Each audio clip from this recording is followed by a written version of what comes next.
Welcome to Stellart classes exam study. प्यारे साथियों, Stellart classes exam study YouTube channel में आप सभी का हार्दिक स्वागत है। यहाँ पर हम आपको सीटेट दिसंबर 2024 के लिए गणित पेपर सेकंड से संबंधित ये हमारा प्रैक्टिस सेट सेकंड दूसरा प्रैक्टिस सेट हमारा गणित पेपर सेकंड से संबंधित। चलिए स्टार्ट करते हैं पहले प्रश्न से। पहला प्रश्न क्या दिया हुआ? पहला प्रश्न हमें दिखा रखा है, एक coin is tossed 10 times and the outcomes are observed as. यानी कि कॉइन को, एक सिक्के को क्या किया गया, एक सिक्के को जो है एक सिक्का 10 बार उछाला जाता है और परिणाम इस प्रकार अवलोकित किया जाता है जैसे कि आप यहाँ देख रहे हैं कि हेड आएगा, टेल आ रहा है, फिर हेड, फिर टेल, फिर tail, head head tail, head और हेड।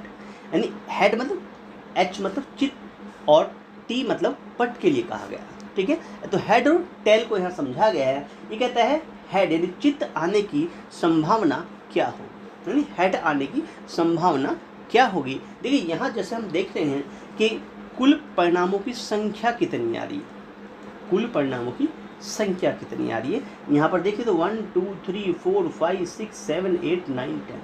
ठीक है, तो यानी अगर हम देखें तो हमारे पास में कुल परिणामों की अगर संख्या की बात कर रहे हैं, परिणामों की अगर संख्या की बात करते हैं तो कुल परिणामों की संख्या हमारे पास कितनी है जी?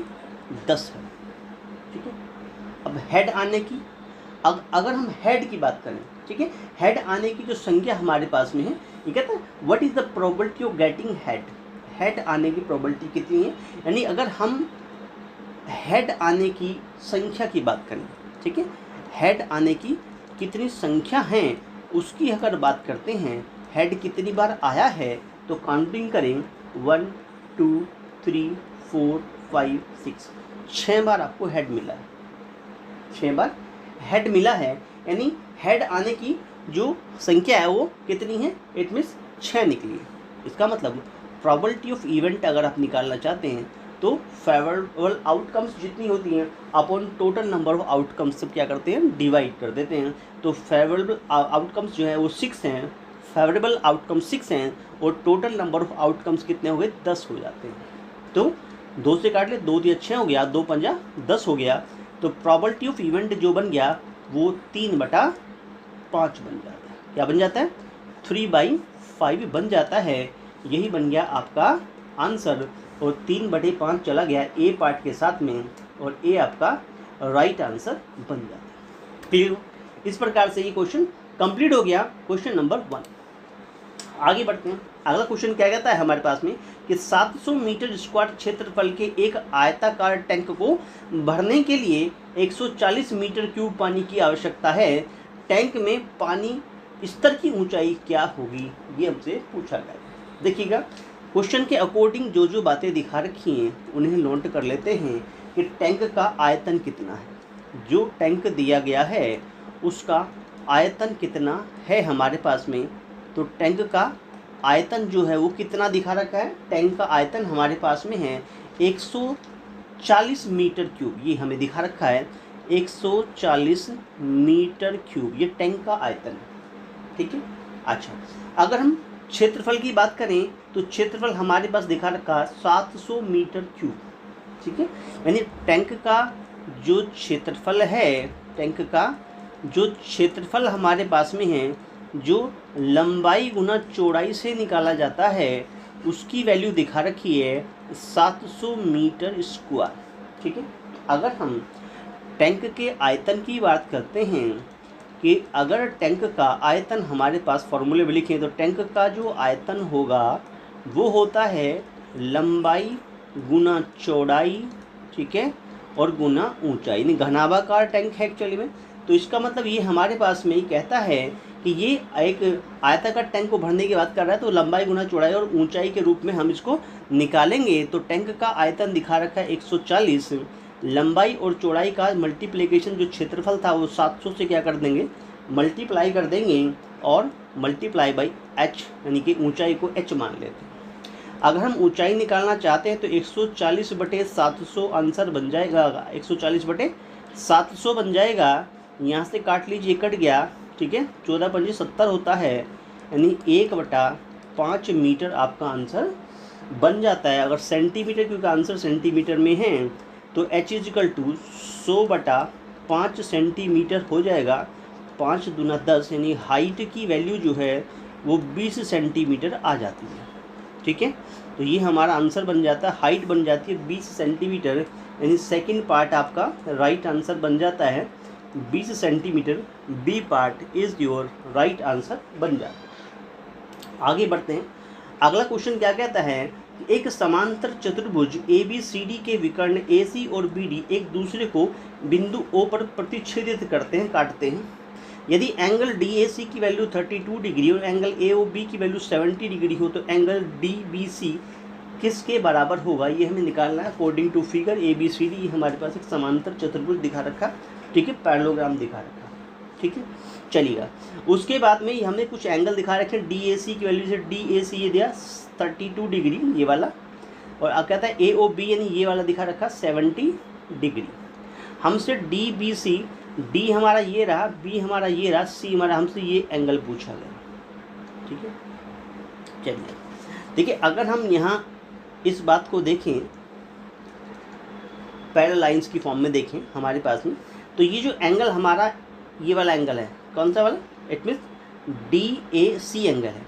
और ऐसे ही हम अगर एंगल ACB की बात करें, इस एंगल की बात करें, तो ये दोनों कैसे होंगे, आपस में बराबर होंगे, यानी कि ऑल्टरनेट एंगल होने की वजह से ये दोनों इक्वल हो जाएंगे, ठीक है।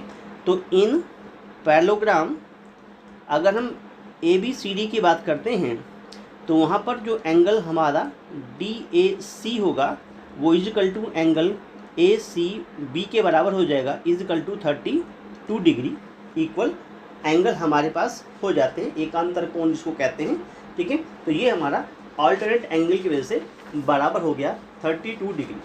अगर हम इसकी बात करें, इस केस में यहाँ पर हम देखें कि हमारे पास में जो वैल्यू है कौन सी, इट मीन्स जो एंगल हमें दिखा रखा है, जिस एंगल की बात कर रहे हैं कि AOB जो एंगल हमारे पास, ये वाला जो एंगल है, ठीक है। अगर हम इस एंगल की बात करें, इस वाले एंगल की बात करें, दिस एंगल की बात करें, इस वाले एंगल की बात करें, तो ये क्या कहता है हमारे पास में, इस एंगल में देखें तो ये हमारे पास AOB की बात कर रहा है। हाँ, AOB को अगर आप देखते हैं, इसमें ये जो एंगल है हमारा, जिसको हम BOC कह रहे हैं, इस पूरे एंगल में ये बाई लीनियर पेयर से, बाई लीनियर पेयर, अगर बाई लीनियर पेयर देखें तो एंगल जो हमारे पास में ये जो दिखा रखा है, कौन सा, AOB, और इसको अगर एंगल 1 मान लें तो एंगल 1 + 70 डिग्री मिलके क्या बन जाता है, 180 डिग्री बनाता है। तो एंगल 1 निकाल लेंगे, 180 में से क्या हो जाएगा, 70 माइनस हो जाएगा, तो 110 डिग्री का आ जाएगा। यानी ये जो एंगल है ये 110 डिग्री का आ गया। अब हम इन ट्राइंगल ऑफ किसका BOC ले लें या OBC ले लें या BOC ले लें, तो क्या आएगा कि भाई इसको एंगल 2 का नाम ले लें फिलहाल अभी, कि एंगल 1 + एंगल 2 + 32 डिग्री मिल करके 180 डिग्री बना दे। किसी ट्राइंगल का जो सम होता है वो 180 डिग्री होता है, ठीक है। एंगल 1 110 डिग्री का है, एंगल 2 जो हमें निकालना है प्लस ये 32 डिग्री हो गया, ये मिलके 180 डिग्री के बराबर हो जाता है, 180 डिग्री के बराबर क्या है, हो जाता है। अच्छा, तो इसमें से क्या करते हैं, ये कितना हो गया, 142 हो गया। तो एंगल 2 की वैल्यू कितनी होगी, 180 में से हमने क्या कर दिया, इन दोनों को जोड़ेंगे इसको, और 142 हो जाएगा। 142 क्या कर दिया हमने, माइनस कर दिया, ठीक है। 142 माइनस कर देंगे तो एंगल 2 कितना आ गया, 38 डिग्री का निकल गया। एंगल 2 ही क्या था, एंगल DBC का वैल्यू था। एंगल DBC को बताया गया है, एंगल 2 मान लिया गया था, तो एंगल DBC जो है वो कितना, एंगल 2 बन जाएगा, ठीक है। तो इस प्रकार से ये वैल्यू बन गई हमारे पास में कितना, 38। एंगल DBC इक्वल टू बन गया 38 डिग्री, और ये बन गया क्या, आपका आंसर बन जाता है, ठीक है। आंसर कहाँ चला गया, C पार्ट के साथ में, C बन गया 38 डिग्री, ये आपका आंसर बन जाता है एंगल DBC, ठीक है। आगे बढ़ते हैं, अगला क्वेश्चन क्या कहता है, नेक्स्ट क्वेश्चन में चलते हैं। अगला क्वेश्चन क्या कहता है, हाँ, अगला क्वेश्चन हमारे पास में इस प्रकार से दिया हुआ है। ये कहता है कि एक आयत का विकर्ण एक आयत का जो विकर्ण है हमारे पास में किस प्रकार से दिखा रखा है, एक आयत का विकर्ण कितना है 25 कितना है 25 डिग्री पर आयत की एक भुजा की ओर झुका हुआ है। एक आयत का जो विकर्ण है वो 25 डिग्री पर आयत की एक भुजा की ओर झुका हुआ है। विकर्णों के बीच का न्यून कोण कितना होगा ये पूछा गया। ठीक है, अच्छा जैसे कि फिगर में दिखा रखा है, फिगर ये ABCD हमारे पास में एक आयत बना हुआ है। अच्छा इसमें जो आयत का विकर्ण है, आयत के का एक विकर्ण 25 डिग्री पर आयत की एक भुजा के साथ झुका हुआ है। 25 डिग्री पर आयत की एक भुजा के साथ क्या है, झुका हुआ है। अच्छा चलिएगा, ठीक है। उसके बाद में हाँ विकर्णों के बीच की बात कर रहा है। ठीक है, देखो क्या होगा कि एक हमारे पास में ट्राइंगल बना हुआ ये वाला ADC, ये ADC ये वाला, ऐसे दूसरा ट्राइंगल बना हुआ ये वाला, दैट मीन्स BCD। एक ट्राइंगल हमारा ADC है, दूसरा ट्राइंगल हमारे पास में BDC। अगर इन दोनों ट्राइंगलों को देखें, क्योंकि ये आयत है हमारे पास में, तो ये दोनों कितने हो जाएंगे यहाँ पर, ये भी 90 डिग्री का हो जाएगा, ये भी 90 डिग्री का हो जाएगा। ठीक है, अच्छा अगर 90 डिग्री की बात करें, ठीक है, हाँ ये जो लाइन हमारे पास ये वाली, ये दोनों में क्या है, कॉमन है। जब ये ट्राइंगल बनाते हैं, जब ये ट्राइंगल बनाते हैं, दोनों आपस में क्या है, कॉमन वैल्यू है। इसलिए क्या होगा, ये ट्राइंगल और ये ट्राइंगल, यानी कि सॉल्यूशन की अगर बात करते हैं इसमें, तो इन ट्राइंगल ADC में एंड ट्राइंगल अगर हम किसकी बात करते हैं, इट मीन्स DCB की बात करते हैं। ठीक है, अच्छा इन दोनों में ये दोनों ट्राइंगल क्या है हमारे पास में, क्या है, कॉन्करेंट हो जाएंगे। अभी थोड़ी देर में हम इसको ऐसे कॉन्करेंट कर देंगे। अच्छा कॉन्करेंट होने के बाद में हमारे पास में ये जो एंगल, क्योंकि ये 90 हो गया, ये भी 90 हो गया। ठीक है, दोनों में क्या हो, ये भी 90, ये भी 90, ये बेस हो गया, ये हमारे पास क्या हो गया भाई, side angle, side side angle और साइड। ठीक है, तो कितना हो गया, तो बाई SAS रूल के द्वारा ट्राइंगल ADC कॉन्करेंट हो गया ट्राइंगल DCB के। यहाँ तक बात समझ में आएगी। अब अगर कॉन्करेंट हो गया तो कॉन्करेंट ट्राइंगल के कॉन्करेंट पार्ट जो होते हैं, यानी जो पार्ट है वो आपस में सिमिलर होंगे। तो एंगल जो हमारे पास में ACD होगा वो इक्वल टू एंगल BDC के इक्वल हो जाएगा, जो क्या बन गया 25 डिग्री का बन गया। ये जो लिखा हुआ था ना 25 डिग्री, ये इसलिए 25 डिग्री लिखा हुआ है। अब 25 ही हो गया, 25 50 ही हो गया। इन ट्राइंगल, अगर हम इन ट्राइंगल DOC की बात करें तो ये दोनों तो 50 हो गए। और ये जो 130 लिखा है कैसे निकला था, ये ऐसे निकला है कि इन ट्राइंगल की दोनों हमारे पास 50 हो गए, 180 में से हम 50 निकाल दें तो 130 ही बचेगा। तो एंगल जो हमारा DOC होगा वो कितना हो जाएगा, 180 माइनस 50 करके निकल गया था। तो एंगल DOC जो है वो 130 डिग्री का निकल के आ गया। नहीं, जो फिगर में दिखा रखी थी बातें वो इस प्रकार से निकल के आएंगी। यहाँ तक तो बात समझ आ गई। ठीक है, हमारा मेन पॉइंट क्या है, हमारा मेन पॉइंट क्या कि हम निकालने से विकर्णों के बीच का कोण, और वो हमारे पास में दिस वन। भाई ये विकर्ण तो ये रहा, एक विकर्ण हमारे पास ये रहा। ठीक है, तो हम इसको फाइंड करेंगे। मान लिया ये x डिग्री है, DOC की बात कर रहे हैं, इट मीन्स DOC ये वाला हमारे पास में, हाँ DOC ठीक है, वो तो निकल के आ गया हमारे पास में। अच्छा DOA को भी निकाल लेते हैं, DOA कितना निकल के आएगा। हाँ तो DOA क्या होता है, तो हमारे पास में इसकी बात करें तो by linear pair, by linear pair की बात करें।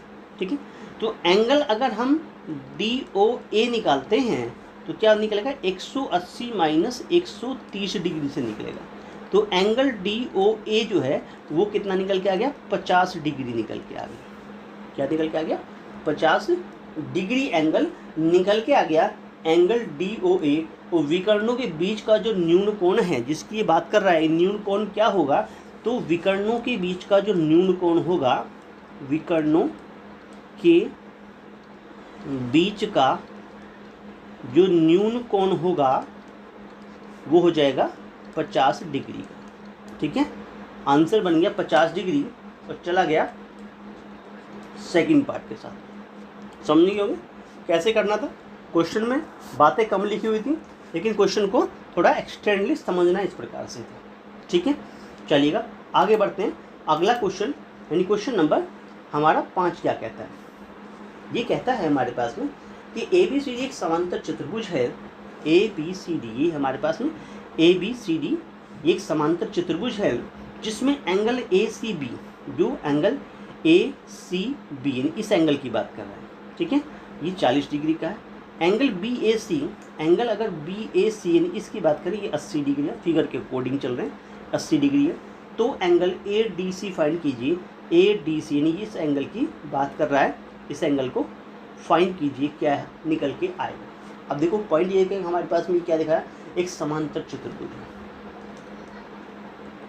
क्या कहता है कि ABCD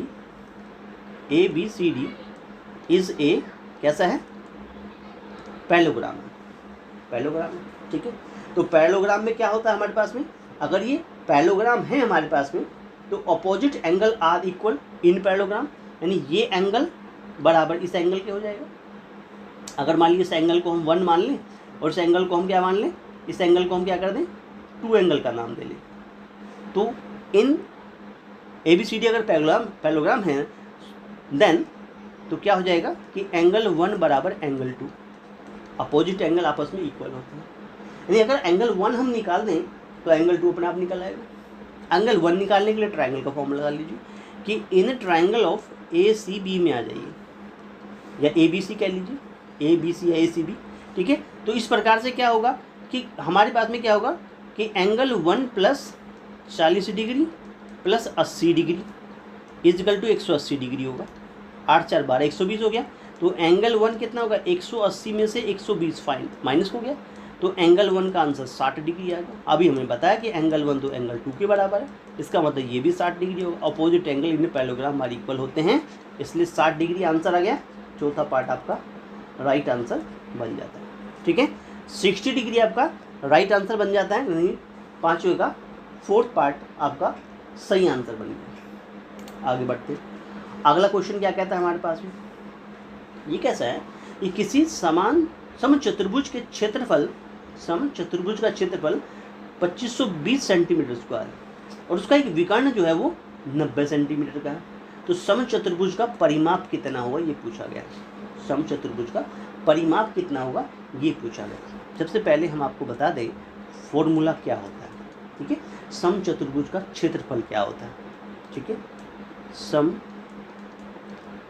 समचतुर्भुज का जो क्षेत्रफल की बात कर रहा है, उसका जो क्षेत्रफल होता है वो कितना होता है, 1/2 D1 इंटू D2। रोम्बस की बात कर रहा है, एरिया ऑफ रोम्बस की बात कर रहा है, तो यहाँ पर 1/2 D1 इंटू D2 हो जाएगा। अच्छा, परिमाप की बात करें तो परिमाप क्या होता है, परिमाप जो होता है वो 4 गुना भुजा होता है, 4 गुना भुजा होता है। 4 को भुजा से मल्टीप्लाई कर दिए परिमाप में। विकर्ण जो दिखा रखा है, एक विकर्ण की बात कर रहा है, उसने वो 90 सेंटीमीटर दिया हुआ। हम जानते हैं in rhombus diagonal bisect each other at 90 degree. ये सभी क्या है, ये भी यहाँ भी 90 डिग्री, ये भी यहाँ भी ऐसे 90 डिग्री, तो डायगोनल आपस में बाइसेक्ट करते हैं 90। This is equal to this होता है और this is equal to this होता है। अगर ये मान लेते हैं इस O पॉइंट पे कट करता है तो हमारे पास ये OA OC आपस में बराबर होते हैं, OB और OD आपस में बराबर होते हैं, ठीक है। अच्छा, क्योंकि एक विकर्ण यहाँ से लेकर यहाँ तक का कितने का है, ये जो एक विकर्ण की बात कर रहा है ये कहता है ये 90 सेंटीमीटर का है, तो आधा कितने का रह जाएगा यहाँ से यहाँ तक, ये कितना रह गया, ये रह गया 45, जैसे लिखा हुआ है 45 सेंटीमीटर का एक विकर्ण रह जाता है। यहाँ तक बात समझो, ये ठीक है। इन विकर्ण एक की बात कर रहा है कि 45 सेंटीमीटर रह जाता है। क्लियर हो यहाँ तक। अच्छा, अब हम आगे बढ़ते हैं कि भाई दूसरे वाले के लिए कैसे करें। उसके लिए हमें क्षेत्रफल दे रखा क्वेश्चन, क्षेत्रफल क्या दे रखा, 2520 सेंटीमीटर स्क्वायर क्षेत्रफल दिया हुआ। अगर इस क्षेत्रफल की बात करें तो इजकल टू 1/2 D1 कितना है, D1 हो गया 90, D2 हमें निकालना है, तो 2 की मल्टीप्लाई कर 90 से डिवाइड कर दें, 2 की मल्टीप्लाई करते 90 से डिवाइड कर दें तो D2 क्या निकल के आएगा, ये 2520 में 2 की मल्टीप्लाई करते और 90 से डिवाइड कर दें।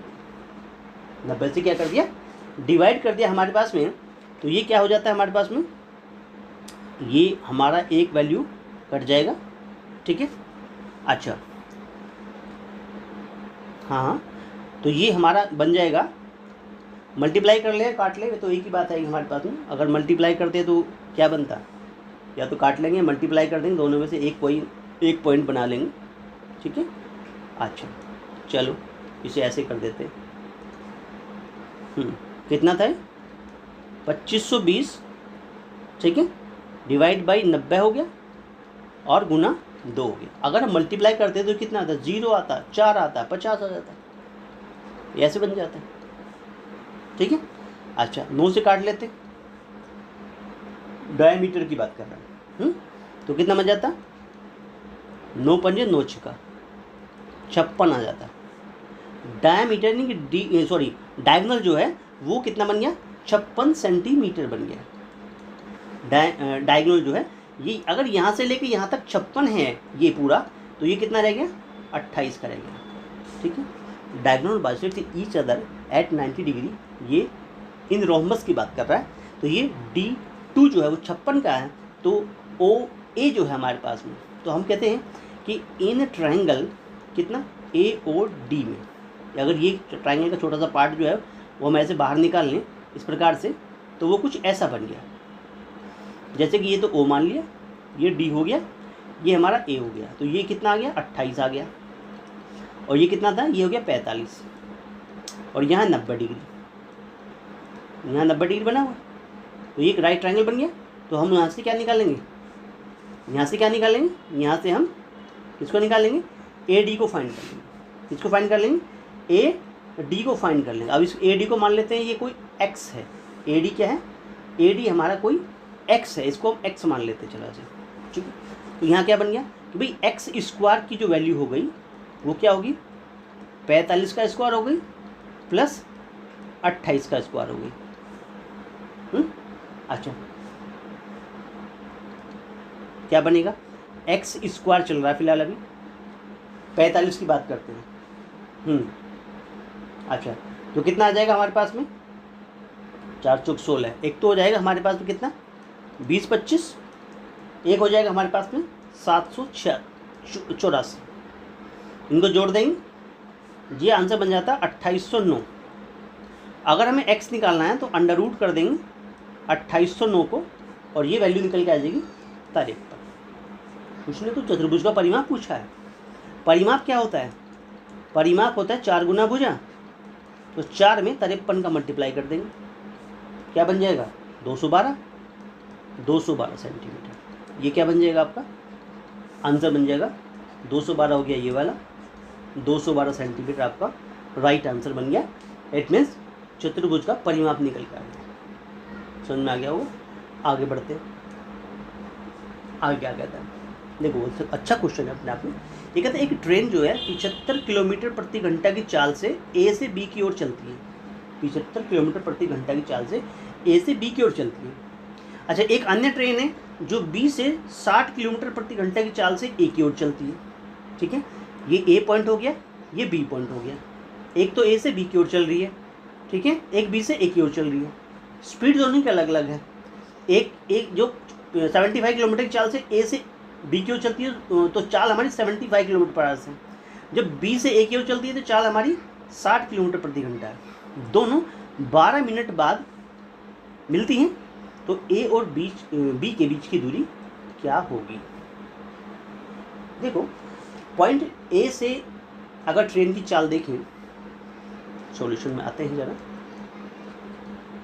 A से देखें, ठीक है। A से ट्रेन की चाल देखें, अगर A पॉइंट से अगर हम ट्रेन की चाल देखें, जो भी ट्रेन आ रही है उसकी अगर चाल की स्पीड की बात करते हैं तो वो कितनी है 75 किलोमीटर पर आवर्स, ऐसा दिखा रहा है, ठीक है। अगर हम B से ट्रेन की चाल देखें, चाल स्पीड देखें तो वो कितनी है 60 किलोमीटर पर आवर्स, ऐसा कुछ क्वेश्चन में दिया है। समय की बात करें, समय जो टाइम की बात कर रहा है, टाइम जो T मान लेते हैं, वो क्या दिखा रखा है 12 मिनट दिखा रखा है, यानी 12/60 आवर्स हो जाएगा। 12 पंजे 60 होता है, यानी 1/5 घंटे हमारा समय हो गया, चलिए, सापेक्ष जो चाल होती है वो दोनों को जोड़ने से मिलती है।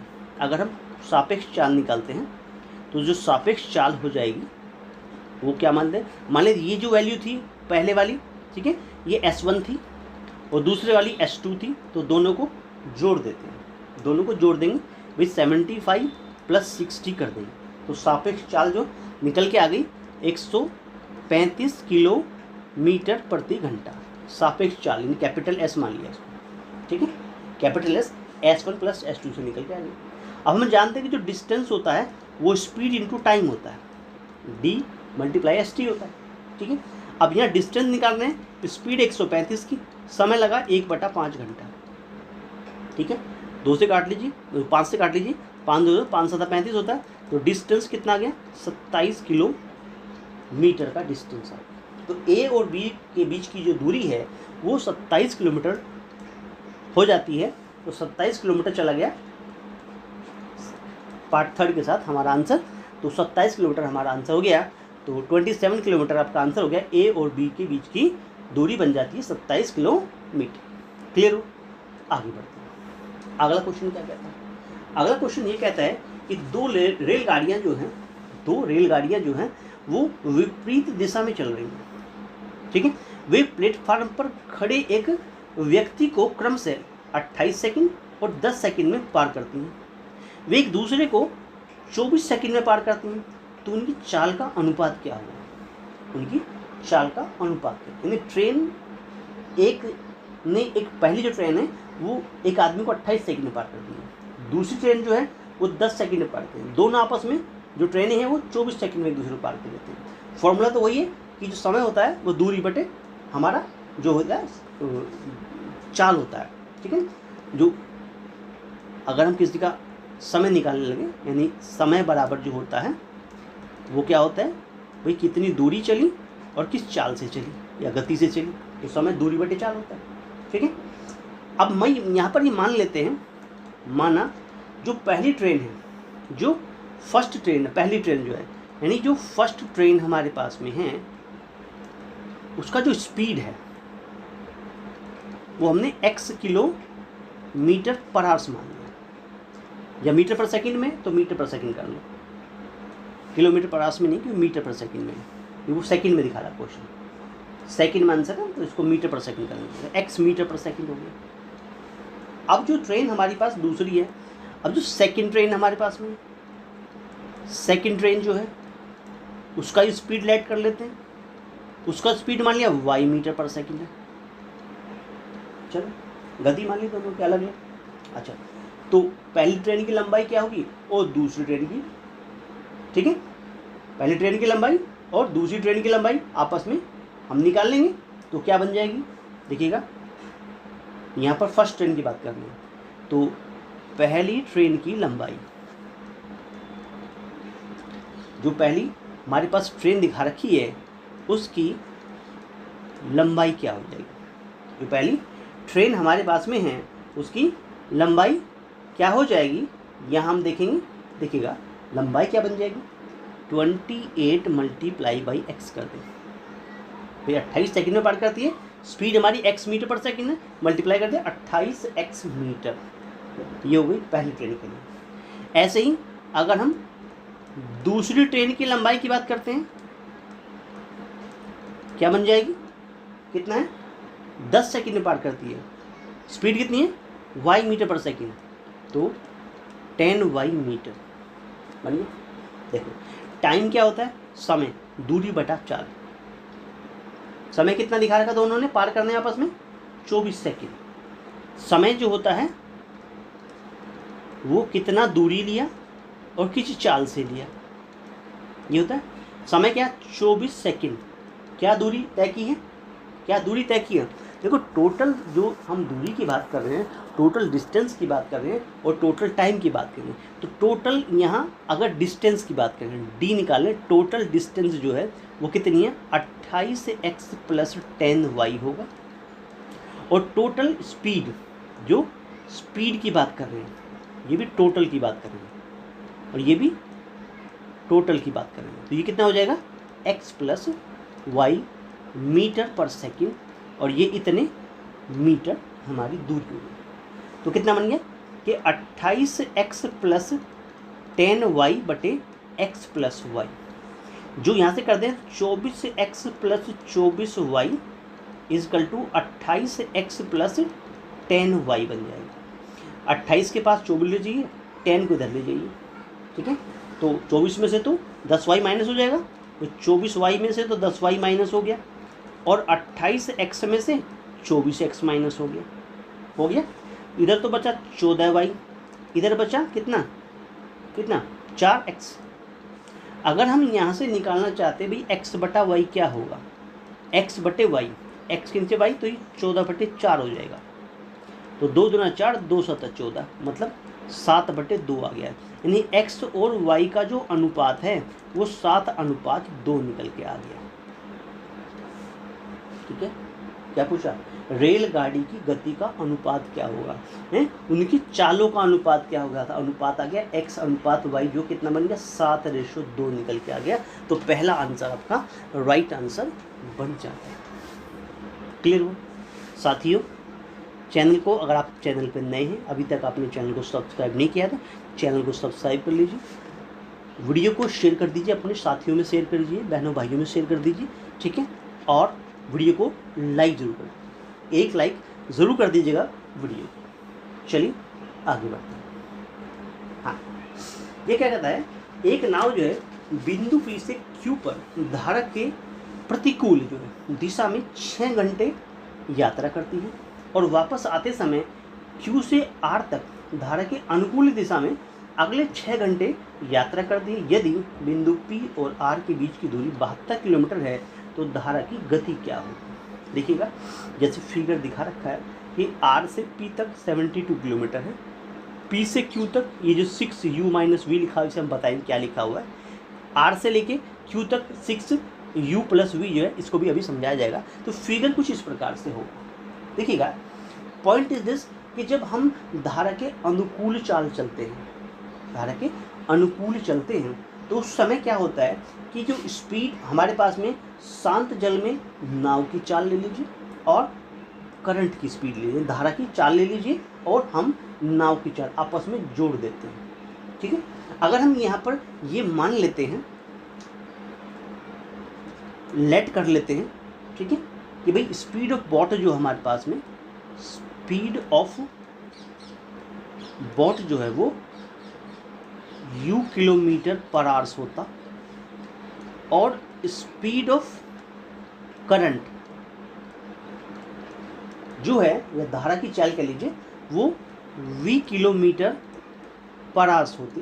तो उस केस में धारा के अनुकूल चाल और धारा के प्रतिकूल चाल बदल जाती है।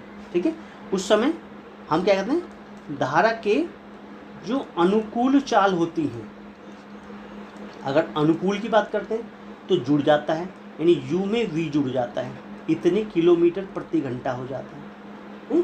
अगर इसके प्रतिकूल की बात करते हैं, इट मीन्स धारा के विपरीत की बात करें, प्रतिकूल की बात करते हैं, धारा के प्रतिकूल अगर चाल लेते हैं तो हमारी चाल जो है वो हो जाती है u माइनस v किलोमीटर प्रति घंटा हो जाती है। ठीक है, ये बात है, कुछ नहीं।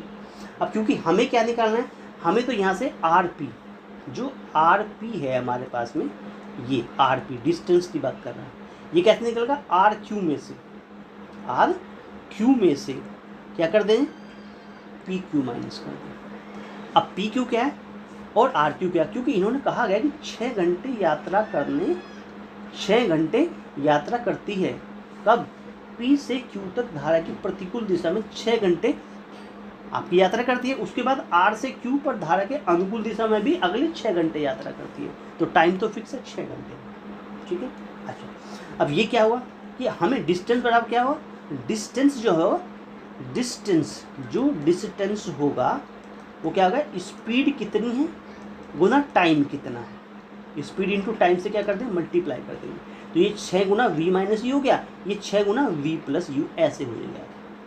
ठीक है, तो 72 बराबर क्या होगा, आर क्यू क्या निकला, आर क्यू का मतलब हमारे पास में कितना कि भाई u plus V multiply by 6 है, माइनस कर दो कितना, पी क्यू, मतलब u माइनस वी में 6 का मल्टीप्लाई कर दो। अब 6 दोनों में से कॉमन बाहर आ गया, ये ऐसे आ गया, कितना आ गया u प्लस वी, माइनस लगा हुआ है तो माइनस का u और प्लस का v, u से तो u कट गया, ये इधर 72 दिखा हुआ, ठीक है।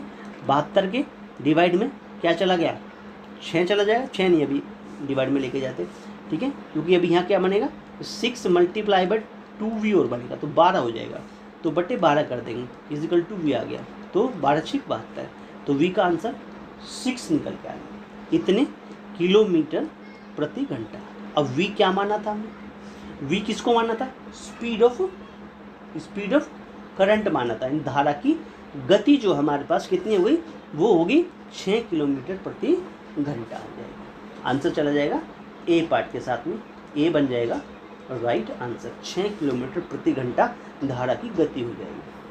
आई होप समझ में आ गया क्वेश्चन। चलिए आगे बढ़ते हैं। अभी क्या कहता है, ये कहता है एक व्यक्ति स्थिर जल में 6 किलोमीटर प्रति घंटा की गति से नाव चला रहा है और धारा की चाल कितनी है 2 किलोमीटर प्रति घंटा। सेम क्वेश्चन है, थोड़ा सा बदलाव है। यदि व्यक्ति की धारा के प्रतिकूल तथा धारा के अनुकूल यात्रा के बीच लगा समय 40 मिनट का है तो दूरी ज्ञात कीजिए। सेम ही है, देखिएगा अगर हम समय की बात करते हैं, अगर हम समय की बात कर रहे हैं कब, धारा के अनुकूल गति के अकॉर्डिंग, जो टाइम जो होता है वो डिस्टेंस, अगर टाइम की बात करें तो टाइम जो होता है वो हमारे पास कितना डिस्टेंस चला, आपने कितना डिस्टेंस चला और अपॉन क्या आपकी स्पीड रही, डिस्टेंस अपॉन स्पीड कर दीजिए। अब धारा के अनुकूल गति के दौरान समय मान लिया कितना है, वो समय एक बार इसको हम t2 मान लेते हैं, ठीक है। तो समय क्या, डिस्टेंस मान लिया d है, स्पीड कितनी हो गई, स्पीड जुड़ जाएगी। अनुकूल की बात करें, कब का बात करें, अनुकूल की बात करें, जैसे वहाँ पर u प्लस वी हो गया था, अनुकूल होगा तो 6 + 2 हो जाएगा, 8 हो जाएगा, यानी t2 का वैल्यू हो जाएगा डिस्टेंस अपॉन 8, d/8 बन जाएगा। इसे फर्स्ट कह के छोड़ दो, ठीक है। इसी प्रकार अगर धारा के विपरीत की बात करता है, प्रतिकूल की बात करें, उसको t1 मान लो, तो डिस्टेंस अपॉन, क्योंकि माइनस होगा तो 6 - 2 हो जाएगा, तो ये डिस्टेंस अपॉन 4, इसको हम सेकंड की बात करें, क्योंकि ये क्या है विपरीत की बात कर रहा है। यहाँ क्या है, धारा के विपरीत चल रहा है, यहाँ धारा के अनुकूल चल रहा है, प्लस होगा, विपरीत चल रहा है, माइनस होगा। अकॉर्डिंग टू क्वेश्चन क्या कह रहा है कि जो टोटल समय है वो t2 - t1 से निकल आएगा। टोटल समय कितना जो निकालना है, जो टोटल समय है वो t2 - t1 से निकल आएगा। अब टोटल समय क्या निकला, 40 मिनट का निकला, 40 मिनट। अब 40 मिनट को आप आवर्स बना तो 40/60 करना पड़ेगा। t2 कितना है, t2 है d बटा कितना है, d बटा, हाँ t2 - t1 नहीं, पर ये यहाँ पर तो पॉइंट ये क्या बना, अच्छा ये चीज़ ठीक है, कोई बात नहीं, इसे ऐसा कर लेते हैं। हाँ कहाँ पे बनाएं, हम फिर वही आगे चलेंगे वही, हाँ यहाँ पर थे ना, ठीक। तो इसमें से क्या करते हैं, इसे थोड़ा सा चेंज कर देते हैं। ये कितना हो जाएगा, ये वैल्यू बन जाएगी हमारे पास में, ठीक है। t1 - t2 कर देंगे, इसको बस कुछ नहीं करना। t1 की वैल्यू कितनी है, d/4 है, और t2 की वैल्यू कितनी है, d/8 है, ठीक है। इसका जो एलसीएम लेंगे तो एलसीएम 8 आएगा, 4 दूना 8, 2d माइनस का d, तो इसको काट लेते हैं, 2 से 0 0 कट गया, 2 दूना 4, 2 3 6, 2/3 जो है वो d/8 आ गया। क्या आ गया, d/8 आ गया। इसकी क्रॉस मल्टीप्लाई कर दें तो 16 = 3 × d आ गया, और डिस्टेंस निकालें तो 16/3 क्या आ गया, किलोमीटर आ गया। ये क्या बन गया, स्पीड बन गया। दूरी जो है वो 16/3 किलोमीटर होगी, ठीक है।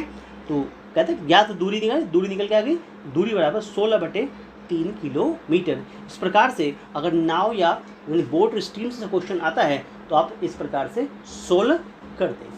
तो आंसर क्या बनेगा, 16/3 किलोमीटर। ये चला गया सेकंड पार्ट के साथ में, आपका राइट आंसर बन जाता है 16/3 किलोमीटर। आगे बढ़ते हैं। अगला क्वेश्चन क्या कहता है, 11वां क्वेश्चन, बहुत अच्छा क्वेश्चन है अपने आप में। देखिए ये जो सभी क्वेश्चन आपको कराए जा रहे हैं, ये सभी के सभी most important previous year question हैं जो पिछले सालों में सीटेट में पूछे गए हैं, ठीक है। और आने वाले सीटेट इन दिसंबर 2024 में जो अभी आपका एग्ज़ाम होने वाला है, उस एग्ज़ाम में आने वाले यानी कि एग्ज़ाम में सीटेट के मैथ्स पेपर 2 से संबंधित जो क्वेश्चन होंगे उसमें ये सभी क्वेश्चन बहुत ही ज़्यादा महत्वपूर्ण होने वाले हैं, ठीक है। इसलिए हर क्वेश्चन को ध्यान से कीजिए। क्वेश्चन क्या कहता है, अगले वाला क्वेश्चन, ये क्वेश्चन नंबर 11 कि ₹5000 जो रुपए की राशि है 18 महीने में 20% प्रति वर्ष की दर से कितनी हो जाएगी जब ब्याज जो है अर्धवार्षिक रूप से संयोजित हो। अर्धवार्षिक, यही मेन क्वेश्चन की जान यहाँ पर है, अर्धवार्षिक की बात कर रहे हैं, अर्धवार्षिक रूप से संयोजित होता है, ठीक है। देखिए अमाउंट का फॉर्मूला P1 + R/100 होता है, ये ठीक है। लेकिन जब अर्धवार्षिक की बात होता है तो रेट जो है उस समय R/2 हो जाता है। रेट मतलब 20%/2 यानी कि रेट अब 10% का हो जाएगा, ठीक है। समय की बात कर रहा है तो समय जो होता है, टाइम जो होता है वो 2T हो जाया करता है। अब क्योंकि यहाँ समय जो दिया हुआ है वो 18 महीने दिखा रखा था, 18/12 वर्ष कर लेंगे तो क्या बन जाएगा, 6×3 = 18, 6×2 = 12, 3/2 वर्ष बन जाएगा। अब जब समय की बात करेंगे तो समय क्योंकि 2T के बराबर होता है तो 2 × 3/2 कर दें, 2 से 2 कट गया तो 3 वर्ष का क्या हो गया, समय हो गया। रेट हमारा 10% का हो गया, ठीक है। तो फॉर्मूला बन जाएगा, क्या बन गया, प्रिंसिपल दिखाई रखा है। प्रिंसिपल कितना है, प्रिंसिपल तो 5000 रुपये है ही। तो सॉल्यूशन कर दीजिए क्वेश्चन का, क्या बन गया कि अमाउंट जो होता है प्रिंसिपल 1 + R/100n होता है, ठीक है। अगर इस प्रकार से लिखा हुआ है, ठीक है, हाँ R से कोई फ़र्क नहीं पड़ेगा, R स्मॉल में मान लो या कैपिटल में मान लो, चलो कैपिटल में लिख देते हैं, उससे कोई फ़र्क नहीं पड़ेगा, R को कैपिटल मान लेते हैं, चलो। अच्छा तो क्या बन गया जी, अमाउंट निकाल रहे हैं, ठीक है, कितना 5000 1 जमा ये कितना 10/100 की पावर कितना बन गया, 3 बच गया, 10 धाम 100 हो गया, 10 से कम 10 और 1 11 हो गया, तो 5000 × 11/10 की पावर 3 बन गया अमाउंट। यानी अमाउंट आप निकाल रहे हैं तो 5000 में 11/10 और 11/10 की मल्टीप्लाई कर देंगे तो 1 2 3 1 2 3 कट गए, तीनों जीरो, तो कितना 5 × 11 × 11 और × 11। अमाउंट निकल के आ रहा है कि भाई 5 में आप 11 के 3 बार मल्टीप्लाई करते हैं तो 11 का जो क्यूब होता है वो कितना होता है, 1331 होता है। तो अमाउंट को निकाल लेंगे तो 6655, ठीक है, इतने रुपीज़ जो है वो आपका आंसर बन जाएगा। 6655 ये बन गया आंसर आपका, 6655 आपका आंसर बन गया। तो कहाँ 6655, ये रहा 4 के पास चला गया आंसर, ठीक है।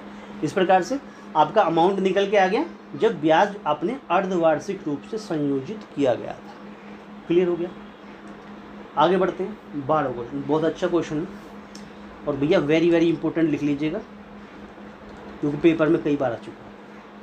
ये क्या कह रहा है, 53 रविवार वाले अधिवर्ष होने की प्रायिकता क्या होगी। देखो वर्ष 2024 की बात करें, अधिवर्ष है क्योंकि वर्तमान चालू वर्ष जो 2024 अधिवर्ष है, इसमें 365 से एक दिन अधिक है। इसका मतलब इसको लीप ईयर भी कहते हैं और ये 366 दिन का होता है क्योंकि बात लीप ईयर की बात करिए, अधिवर्ष की बात आ रही है, 53वें रविवार की बात पूछ रहा है। देखो क्या होगा कि वैसे तो 366 दिन होते हैं और एक हफ्ते में 7 दिन होते हैं, 7 से डिवाइड कर दो, 7 × 5 = 35 हो गया, 1 36 बना 16, 7 दूना 14, 2 ये जो 2 शेष रह गया, यानी 52 रविवार तो सही समय पे आए, ठीक है। लेकिन जो 53वां रविवार बना उसमें से 2 दिन बचे हैं और कितने में से बचे हैं, 7 दिन में से बचे हैं।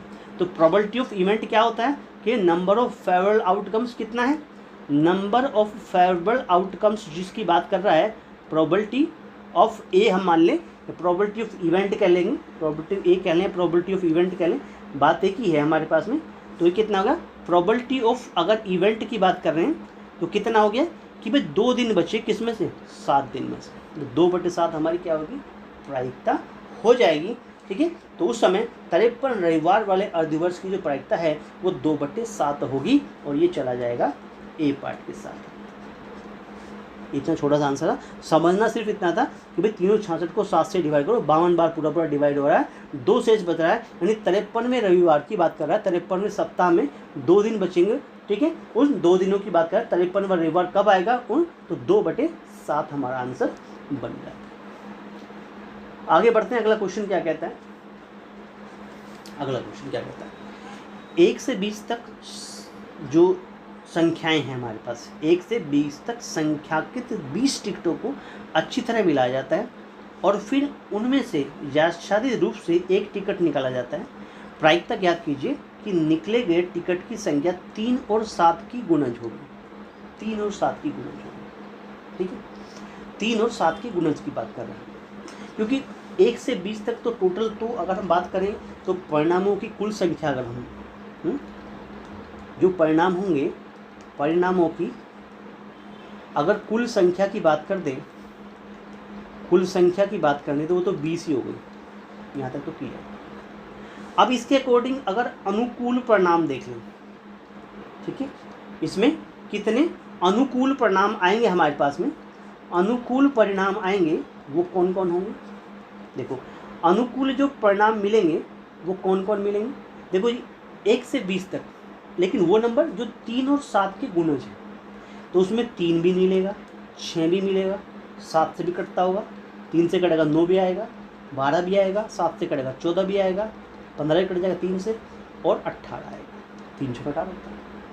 यानी कि अगर हम अनुकूल परिणामों की संख्या की बात करें, जो फेवरेबल आउटकम्स की बात करें, तो उस समय हमारे पास में अनुकूल परिणामों की जो संख्या आ गई वो आ गई कितनी, काउंट कर लो, 1 2 3 4 5 6 7 8, 8 आ गई। यानी प्रोबेबिलिटी ऑफ इवेंट अगर आप निकाल रहे हैं तो अनुकूल परिणाम आए हैं 8, टोटल है 20, 4 दूना 8 और 4 पंजा 20, तो प्रोबेबिलिटी ऑफ इवेंट निकल के आ गया 2/5 बन गया आंसर आपका।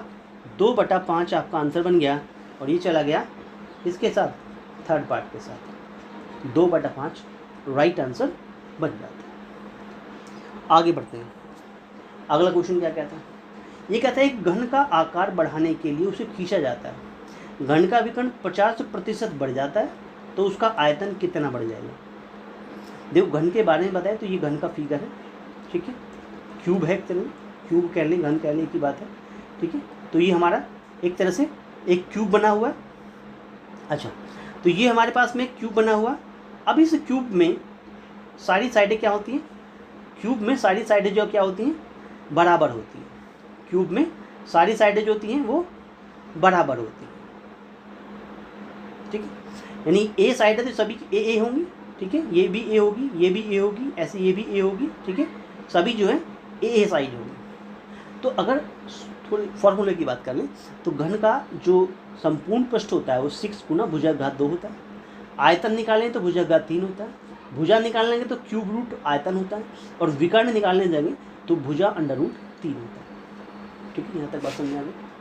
पॉइंट ये है कि मान लिया घन की प्रत्येक भुजा a सेंटीमीटर की है, ठीक है, जो भुजा है उसे हमने मान लिया वो a सेंटीमीटर की है, तो उस समय घन का आयतन क्या हो जाएगा, घन का जो आयतन हो जाएगा वो a की पावर 3 हो जाएगा, ठीक है। अब ये क्या कहता है 50% बढ़ा दिया, घन का विकर्ण 50% बढ़ जाता है, 50% बढ़ जाता है हमारे पास में, ठीक है। तो घन का विकर्ण जो होता है, घन का विकर्ण जो होता है वो √3 इंटू भुजा होता है, ठीक है। तो भुजा भी यानी √3 इंटू भुजा होता है। तो अगर हम a को 50% बढ़ा देते हैं, ठीक है, तो a प्लस 50% ऑफ a कर देते हैं ऐसे, तो 1/2 हो गया, यानी a में 1/2 a यानी a/2 जोड़ दिया तो 3a/2 हो गया। तो उस समय जो नया आयतन बन जाएगा, नया आयतन बन जाएगा। वो क्या बनेगा? भुजंगा 3 होता है, यानी 3a/2 की पावर क्यूब बन जाएगा। तो 3 के 9 27a का क्यूब बटे 8 बन जाएगा। ठीक है, आयतन में कितनी वृद्धि हो गई? आयतन में कितनी वृद्धि हो गई अगर ये निकालेंगे तो जो अभी निकला है 27a का क्यूब बटे 8, इसमें से आप a का क्यूब माइनस कर देंगे। ठीक है, तो 27a का क्यूब में से इसके अपॉन 1 कर दें तो कितना बन जाएगा? 8। तो एलसीएम आ गया इसका भी, 27a का क्यूब में से 8a का क्यूब माइनस हो गया। तो आयतन में वृद्धि कितनी आ गई? 19a का क्यूब बटे 8, ये आयतन वृद्धि आ गई। ठीक है, अच्छा अगर हम टोटल, क्योंकि आयतन कितना बढ़ा है, ठीक है, वृद्धि का प्रतिशत निकालें। अगर वृद्धि का प्रतिशत निकाल रहे हैं तो कितना, किसमें से कितना बढ़ा है? ठीक है, तो पॉइंट हमारे पास कितना आ गया कि 19a का क्यूब बटे 8 जो है, ठीक है, मल्टीप्लाई कितना कर दें? 100/a क्यूब, तो प्रतिशत निकल आएगा। इससे इसे काट देना, 8 से काटेंगे तो ये कितने बार कट जाएगा? 4 से काट लो, 4 दूना 8 हो गया और 4 5 20 हो गया। तो कितना आ गया? 19 गुना 25 और बटा 2। ठीक है, इसको मल्टीप्लाई करेंगे 19 और 25 में तो 475 होता है, और डिवाइड बाय 2 कर देंगे तो 237.5 आ जाएगा। ठीक है, इतना आयतन बढ़ गया। तो आयतन में वृद्धि कितनी हुई? 237.5% की क्या हो गई?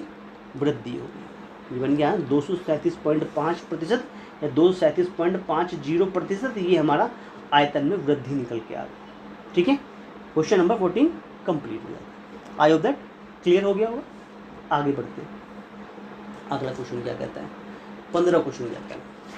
यानी यदि 66 सेंटीमीटर त्रिज्या और 168 सेंटीमीटर ऊंचाई वाले एक बेलन को पिघलाकर एक घन बनाया जाता है, यानी ये जो रेडियस है, आर जो है, ये कितने हैं? 66 सेंटीमीटर है, और ये जो हाइट है h, ये कितनी है? 168 सेंटीमीटर है।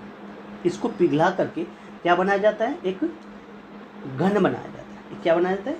एक घन बनाया जाता है। ये क्या था? ये एक बेलन था। ठीक है, सिलेंडर था। चलिए उसके बाद में तो ये कहता है क्वेश्चन में, तो घन की भुजा क्या होगी? मान लिया L बराबर B बराबर H, ये A है, यानी घन की भुजा हमने A मान ली, तो दोनों के आयतन क्या होंगे? बराबर हो जाएंगे। यही बात इसमें लिखनी है, समझानी। देखो, बेलन का जो हमारे पास आयतन होता है, अगर हम बेलन का आयतन की बात करते हैं, वॉल्यूम सिलेंडर की बात करते हैं, तो πr² h होता है। ठीक है, πr² h होता है, क्योंकि r हमने कैपिटल लिया तो यहाँ r कैपिटल लीजिए, πR² h, यानी V1 मान लिया, कितना बन गया? पाई जो कि 22/7 होता है, r² जो कि 66 गुना 66 बन जाएगा, h जो 168 हो गया। इतने क्या बन गया? सेंटीमीटर क्यूब बन गया। 7 से इसको काट लीजिए, 7 से कट जाएगा कितनी बार? 24 बार कट जाएगा। 7 दूना 7 चौक 28। तो क्या बन गया? V1 का आंसर कितना आ गया? 22 गुना 66 गुना 66 और गुना 24। अगर हम V2 की बात करें, V2 क्या है? सीधा एक का क्यूब, यानी ये V1 है, इससे निकला हुआ, इससे निकलने वाला वॉल्यूम V2 है, तो इसका V2 कितना हो जाएगा? सीधा भुजंगा 3 हो जाएगा। अकॉर्डिंग टू क्वेश्चन क्या है? कि भाई V1 और V2 और V1 दोनों क्या है? बराबर है, यानी A का क्यूब जो है वो 22 multiply by 66 multiply by 66 multiply by 24 के बराबर होगा। अगर हम A निकालें तो क्यूब रूट में निकल आएगा, क्यूब रूट कर देंगे सबका, 22 गुना 66 गुना 66 और गुना 24 एक। अगर इसको तोड़ने लगे, जब क्यूब रूट निकालेंगे तो तोड़ना पड़ेगा, जैसे 2 गुना 11 बन गया, ये 2 तिया 6 गुना 11, ऐसे 2 तिया 6 गुना 11, ऐसे कितना? 2 दूना कितना बन जाएगा? 4 दूना 8 तिया 24। अब क्यूब रूट निकालने, देखो 1 2 यहाँ से, 1 2 यहाँ से, 1 2 यहाँ से, 1 2 बाहर निकल गया, ऐसे 2 इन तीनों में से बाहर निकल रहा है, ठीक है। एक 3 यहाँ से निकला, एक 3 यहाँ से, एक 3 यहाँ से, 3 बाहर निकल गया। ऐसे यहाँ से 11 11 और 11, एक 11 बाहर निकल गया, तो भुजा निकल के आ गई। भुजा निकल के आ गई, कितनी आ गई भुजा निकल के? देखो 2 दूनी 4, ठीक है, और 3 12 और गुना 11 और 11 12 132 सेंटीमीटर। क्या हो गया आंसर? पहला पार्ट, इतने सेंटीमीटर घन की भुजा निकल के आ गई। प्यारे साथियों, अभी तक आपने चैनल को सब्सक्राइब नहीं किया तो चैनल को सब्सक्राइब कर लीजिए। आपका अपना चैनल है standard classes exam study YouTube channel है, जहाँ पर आपको सीटेट की तैयारी कराई जा रही है, मैथ्स पेपर 2 की, हिंदी की भी तैयारी करा रहे हैं, सीडीपी की तैयारी कर रहे हैं, और भी जो वीडियो आपको वहाँ मिले उनको आप कीजिए, तैयारी कीजिए उनसे, ठीक है। अच्छा, यहाँ पर आप वीडियो को शेयर करना ना भूलें और वीडियो को लाइक ज़रूर कर दीजिएगा, ठीक है। लाइक शेयर सब्सक्राइब करना ना भूलें, चैनल को सब्सक्राइब जरूर कर लीजिए, जिससे आने वाली वीडियो का नोटिफिकेशन सबसे पहले आपको प्राप्त हो जाए। बेल आइकन को प्रेस कर लीजिएगा, ऑल पे सेट कर दीजिएगा। चलिए, ये आपका आंसर बन गया, इट मीन्स 132 सेंटीमीटर। आगे बढ़ते हैं, अगला क्वेश्चन क्या करें? 16 क्वेश्चन क्या कहता है? ये कहता है कि ठोस शंकु जिसके आधार की त्रिज्या r है, ऊंचाई h है, उसका कुल पृष्ठीय क्षेत्रफल कितना होगा? भाई ये हमारे पास में रेडियस हो गई, यहाँ रेडियस r हो गई, ये h हो गई, ठीक है, ये h हो गई, वो लिख लेते हैं, थोड़ा सा समझ में आ जाएगी, ऐसे कर दे, h हो गई, ये बन गई h, और ये बन गई कितने? l हो गई, ये रेडियस हो गई r, ठीक है। अच्छा, यहाँ पर क्योंकि यहाँ 90 डिग्री बना होता है, ठीक है, तो क्या होता है कि जो l स्क्वायर होता है वो h स्क्वायर प्लस क्या होता है? r स्क्वायर होता है, ठीक है। और अगर l निकालें तो under root h square plus r square बन जाता है। यहाँ तक बात समझ में आई? चलिएगा, इसके बाद देखेंगे तो जो हमारे पास में देखो कुछ फार्मूलाज हैं, जैसे शंकु का वक्षपृष्ठ जो होता है हमारे पास पाई आर एल होता है, संपूर्ण पृष्ठ की बात करें पाई आर एल प्लस आर होता है, आयतन की बात करें शंकु का तो 1/3 पाई आर स्क्वायर एच होता है, और अगर त्रियक ऊंचाई की बात करें, स्लैंट हाइट की बात करें, तो L square equal to R square plus H, जो हमने यहाँ लिख दिया एज इट इज होता है। अब देखिए यहाँ पर अगर हम बात कर रहे हैं कुल पृष्ठीय क्षेत्रफल की बात कर रहे हैं, कुल पृष्ठीय क्षेत्रफल की बात करें, यानी शंकु का कुल पृष्ठीय क्षेत्रफल की बात कर रहे हैं। क्या होता है फॉर्मूला? देखिए पाई आर क्या होता है? L plus R, L plus L क्या होता है?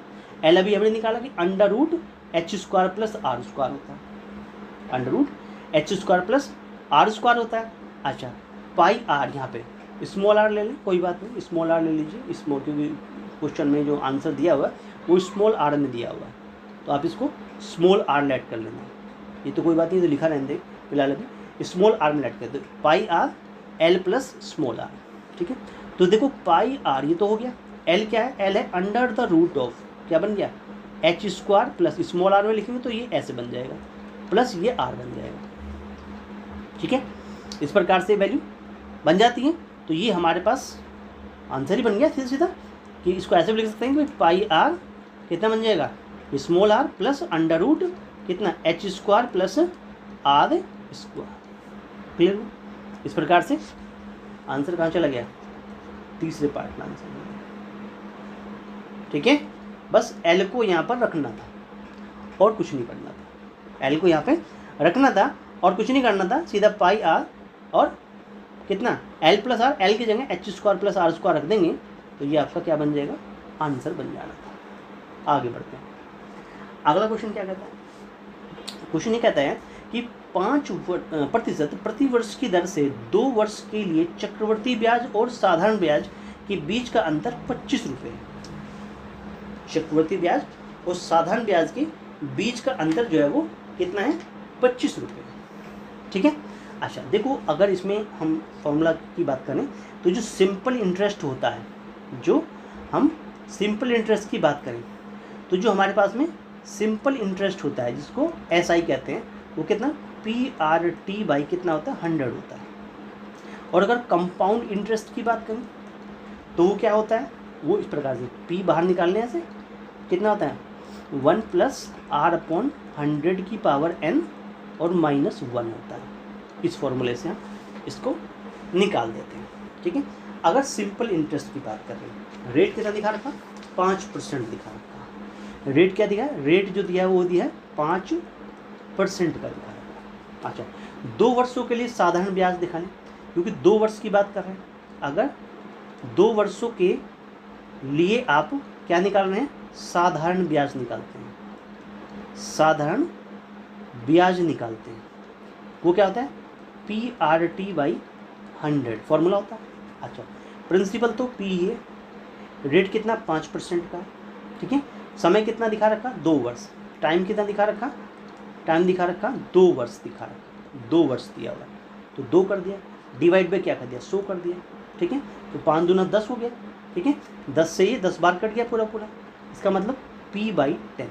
इसका मतलब जो सिंपल इंटरेस्ट है वो P/10 निकल के आ गया, यानी ये एक इक्वेशन मान लें, मान लें इक्वेशन 1 बन गई।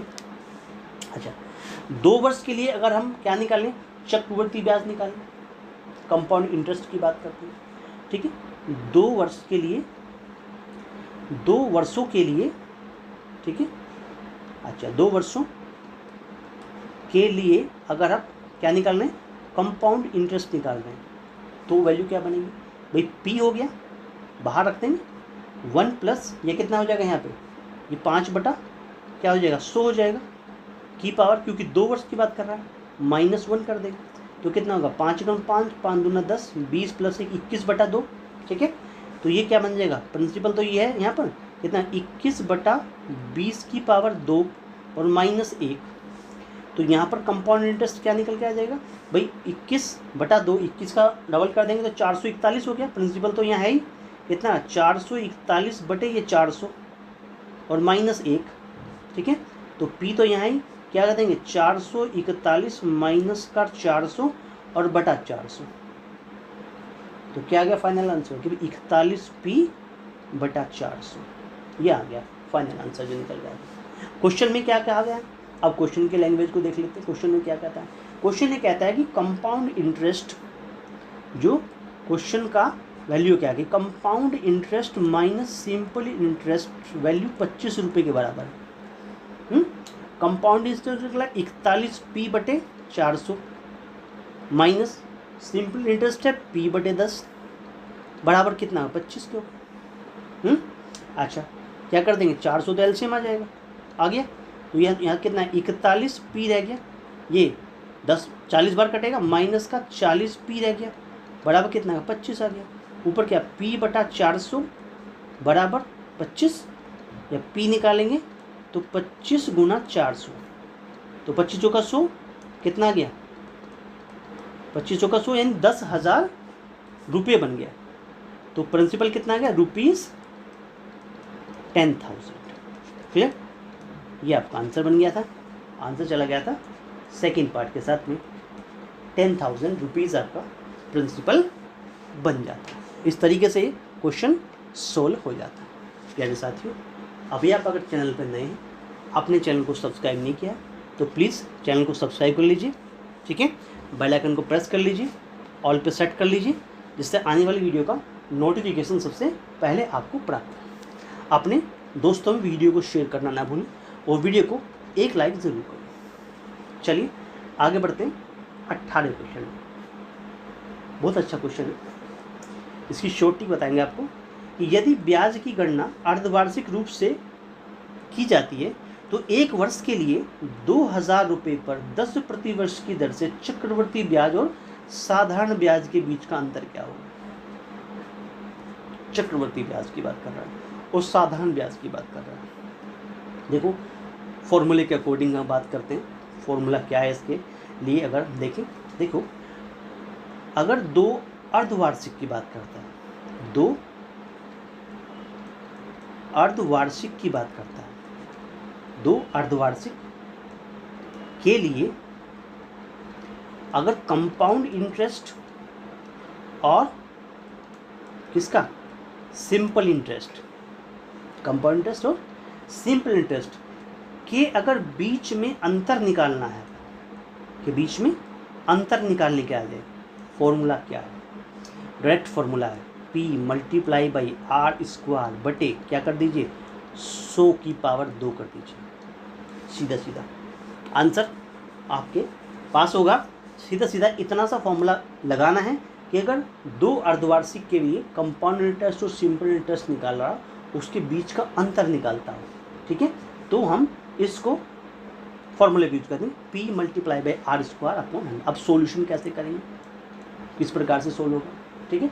तो कंपाउंड इंटरेस्ट और सिंपल इंटरेस्ट, कंपाउंड इंटरेस्ट और क्या कहता है सिंपल इंटरेस्ट के बीच का जो अंतर होगा, बीच का जो अंतर होगा क्या होगा, प्रिंसिपल जो क्या दिया हुआ है 2000 रुपये मल्टीप्लाई रेट कितना दिया हुआ, आर की बात कर रहे हैं, रेट कितना है हमारे पास में, आर कितना है हमारा 10%। पॉइंट इज दिस, क्योंकि यहाँ पर अर्धवार्षिक की बात कर रहा है, क्या बात कर रहा है, अर्धवार्षिक की बात कर रहा है, तो रेट क्या हो जाएगा R/2 हो जाएगा। तो यहाँ रेट कितना फिलहाल 10/2 हो जाएगा, तो 5% हो जाएगा, क्या हो जाएगा 5% हो जाएगा। तो यहाँ रेट को क्या लेंगे 5% लेंगे, तो क्या बन जाएगा अब 5 × 5 बटा कितना हो जाएगा 100, और उसकी भी पावर कितनी है 2, यानी 100 × 100 हो जाएगा। 100 की तो दोनों जीरो यहाँ से कट गई, एक जीरो यहाँ से कट गई, तो क्या बचा 2 × 5 × 5/10 बचा, ठीक है।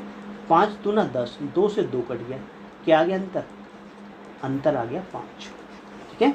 तो 5 रुपये जो है अंतर बन जाता है सेकेंड पार्ट, राइट आंसर बन गया सेकेंड पार्ट, आपका राइट आंसर बन जाता है। 2 आपका जो अर्धवार्षिक के लिए आंसर था वो बन जाता है कितना, दैट इज 5 रुपये। क्लियर, आगे बढ़ते हैं, अगला क्वेश्चन क्या कहता है, ये कहता है कि एक समलंब का परिमाप 58 सेंटीमीटर है और इसके असमांतर भुजाओं का जो योग है वो 20 सेंटीमीटर है। असमांतर भुजाएं जो समलंब में हैं वो कितनी हैं 20 सेंटीमीटर, अगर उनकी बात करता है असमांतर भुजाओं के बीच में।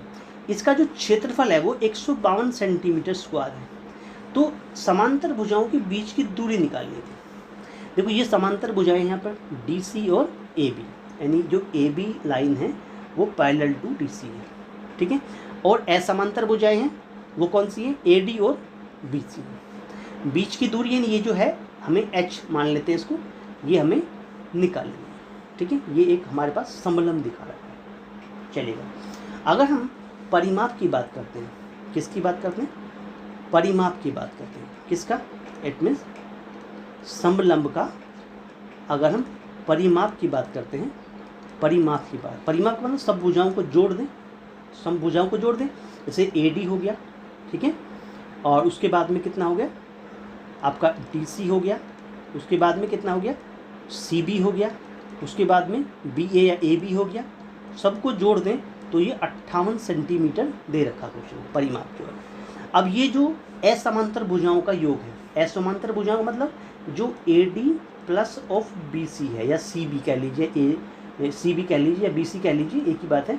ये क्या है, इनका योग जो है 20 सेंटीमीटर दिखा रखा है, यानी AD और BC इसे लिख लें ऐसे कि AD प्लस BC तो दे रखा है, प्लस कितना DC प्लस AB ये हमें निकाल देना, इजकल टू 58 बन गया। तो ये निकाल देना, ये दे रखा है, दे रखा ना।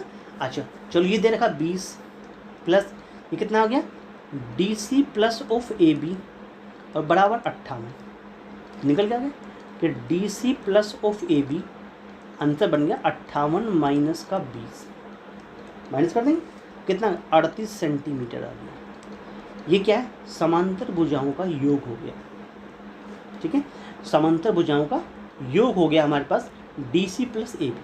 अब क्षेत्रफल क्या होता है, जो समलंब होता है, समलंब का जो क्षेत्रफल होता है वो क्या होता है 1/2 गुना समांतर भुजाओं का योग यानी DC प्लस ऑफ AB और मल्टीप्लाई बाई हाइट, ठीक है। ये दिखा रखा क्वेश्चन में, कितना क्षेत्रफल दिया ना 152, इधर से क्या कर देगा 2 मल्टीप्लाई कर जाएगा, इजिकल टू ये वैल्यू दिखा रहा है कि 38 मल्टीप्लाई बाई H हो जाएगा। अब H निकालेंगे तो कितना 152 गुना 2 और बटे 38 कर देगा, ठीक है। 38 इसको काट देगा, 2 इसको काट देगा 19 बार, 19 बार काट देगा, यानी 152 बटा 19 कर देंगे। 19 काट देगा इसको कितने बार, कितना 19 अट्ठे 152 होता है। तो हाइट कितना आ गया, 8 सेंटीमीटर का निकल के आ गया। सेंटीमीटर, हाँ, हाइट आ गया 8 सेंटीमीटर, यानी कि समांतर भुजाओं के बीच की दूरी जो है वो 8 सेंटीमीटर हो जाती है। तो ये आपका फाइनल आंसर बन गया 8 सेंटीमीटर। चला गया सेकंड पार्ट के साथ, क्लियर। चलिए साथियों, अगर आप चैनल पर नए हैं, अभी तक आपने चैनल को सब्सक्राइब नहीं किया है, तो चैनल को सब्सक्राइब के जरिए आपका अपना चैनल है Stardot classes exam study YouTube channel है, सब्सक्राइब कर लीजिए, बेल आइकन को प्रेस कर लीजिए, ऑल पे सेट कर लीजिए, जिससे आने वाली वीडियो का नोटिफिकेशन सबसे पहले आपको प्राप्त हो। वीडियो को शेयर करना ना भूलें, ज़्यादा से ज़्यादा दोस्तों को वीडियो को शेयर करें, ठीक है। लाइक ज़रूर कर दें वीडियो को, और सब्सक्राइब करना भी ना भूलें। चलिए आगे बढ़ते हैं। अगला क्वेश्चन क्या कहता है, क्वेश्चन बहुत अच्छा है अपने आप में। ये कहते हैं प्राकृतिक संख्या 4 से 15 को अलग अलग पर्चियों पर, ठीक है, एक पर्ची पर एक संख्या, एक पर्ची पर एक संख्या की बात कर रहे हैं, लिखा जाता है, एक डिब्बे में रखा जाता है और अच्छी तरह मिश्रित किया जाता है। रेनू ने बिना देखे एक डिब्बे से एक पर्ची निकाली है, क्या संभावना है कि ये पर्ची पर अभाज्य संख्या लिखी हुई है, ये पर्ची एक अभाज्य संख्या की हो। देखो जब प्रोबेबिलिटी निकालते हैं तो प्रोबेबिलिटी का फॉर्मूला जो होता है number of favourable outcome upon total number of outcomes होता है, ठीक। अच्छा, अब जैसे कि यहाँ बात की गई है हमारे पास में, ये कहता है कि पर्चियों की कुल संख्या निकालने का, जो हमारी पर्चियाँ हैं, पर्चियों की अगर कुल संख्या की बात आ जाए, भाई पर्चियों की कुल संख्या कितनी है, तो 4 से 15 तक की बात करता है। तो 15 में से 4 घटा दो और 1 जोड़ दो, जोड़ दो, क्या बन गया, 12 बन गया। तो पर्चियों की कुल संख्या कितनी होगी, 12 होगी, ठीक है।